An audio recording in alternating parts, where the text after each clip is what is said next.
High-profile U.S. Attorney for Manhattan, Preet Bharara, has announced via Twitter that he has been fired. This comes after dozens of U.S. attorneys were told to step down. They got notice last night, Friday, at the end of the working day, sparking outrage over how the process was handled. CNN Justice reporter Laura Jarrett joining us now on the phone. What more do we know, Laura, about his tweet saying that he was indeed fired? Well, that's right, Frederica. He tweeted out just moments ago, "I did not resign. Being U.S. Attorney in the Southern District of New York will forever be the greatest honor of my professional life." And that's all he said, Frederica. He did not say who called him. He did not reveal any other details. But we are learning that he was asked to resign yesterday, along with those other 46 U.S. attorneys across the country. We're told by a U.S. official that he was asked to resign just like the rest for purposes of uniformity.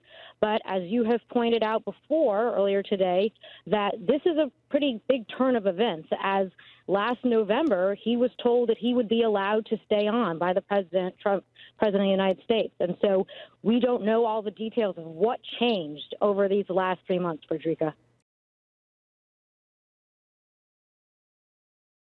Fishy happened the final week of the Obama administration.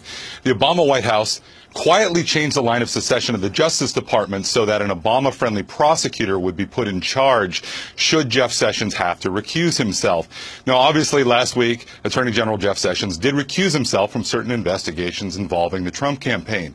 Fortunately, a few weeks before that, the Trump White House caught on to what the Obama administration had done and changed the line of succession back such that a respected career Justice Department official will be handling those investigations. However, the prospect of an Obama crony having the power to appoint a special prosecutor to launch a politically charged inquest directed at the White House raises a troubling question. Did the Obama White House try and plant a booby trap to ensnare the Trump White House? In the absence of another explanation, that's a lot what it looks like. Last night, when I read the revelations regarding Attorney General Sessions' contact with the Russian ambassador and his decision to mislead Congress about those contacts, I felt a knot in the pit of my stomach. I worried about the future of our country with foreign influence in our elections. It goes to the very wellspring of our democracy.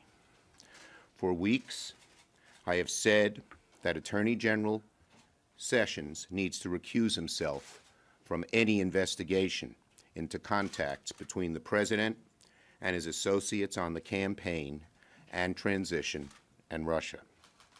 For weeks, I made clear that I believe Attorney General Sessions' close relationship with the Trump campaign requires that he recuse himself from the executive branch investigation into ties between the Trump campaign. The Obama White House quietly changed the line of succession of the Justice Department so that an Obama-friendly prosecutor would be put in charge should Jeff Sessions have to recuse himself. In a press release yesterday, you said this: "We need to look into the bigger picture here and figure out why he, Sessions, perjured himself and if there's more to this story.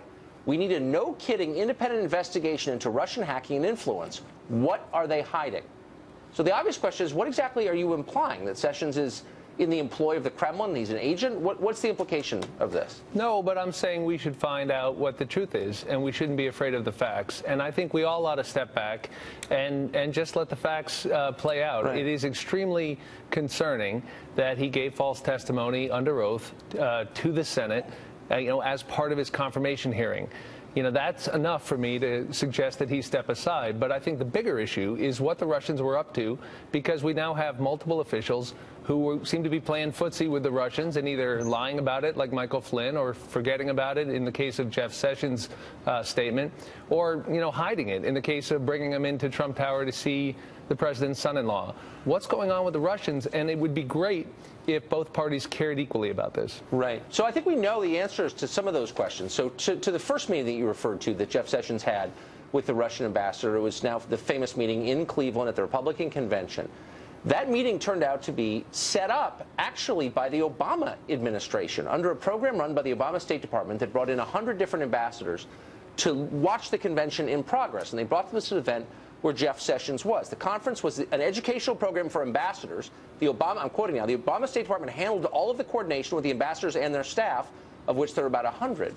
That doesn't sound ominous to me. It's certainly a very different storyline from the one you're telling. By the way, those are facts. How do you respond to that? Well, then we shouldn't have any problem with having an independent investigation. I mean, I'll make a deal with you. Let's have Preet Bharara do it. Let's have the U.S. Attorney for the Southern District of Manhattan, who's put a bunch of Democrats in jail. No one's been harder on Andrew Cuomo. President Trump reappointed him, thinks the world of him. I'll go with Preet Bharara. And I'll tell you what, I'll suspend my call to have the Attorney General resign until we find out what the results of that investigation are. I'm not sure. The prospect of an Obama crony having the power to appoint a special prosecutor to launch a politically charged inquest directed at the White House raises a troubling question. Did the Obama White House try and plant a booby trap to ensnare the Trump White House? Filmmaker and convicted felon Dinesh D'Souza. Dinesh, it must be a great day for you. I can imagine the feeling if someone put me in jail for 8 months and all of a sudden they're now ousted. However, you now can tell us something that you were never able to say before about your case. Well, a congressional oversight committee has been trying to get a copy of my case file now for well over a year, and Bharara's office as well as the Obama administration had been blocking it, basically saying this is an ongoing case. But of course my case ended in 2014. So finally Congress now has the case file, and it's very interesting because it kind of is a revealing window into Bharara's way of doing business. The first thing that's highlighted inside my case file is I'm a conservative. I'm a prominent critic of the Obama administration. Now, this should be completely irrelevant in the decision about whether to prosecute me. It should be beside the point. But of course, in Bharara's case, it was the point. So there's evidence in this case file, and there's a lot more, that this was a political prosecution conducted by Bharara as a henchman for the Obama administration. Who is Preet Bharara? He's a ruthless and a very deceitful guy. The proof of this is that when he was trying to convince a judge to lock me up, to put me in federal prison. Now, remember, no American has ever been prosecuted, let alone locked up for doing what I did.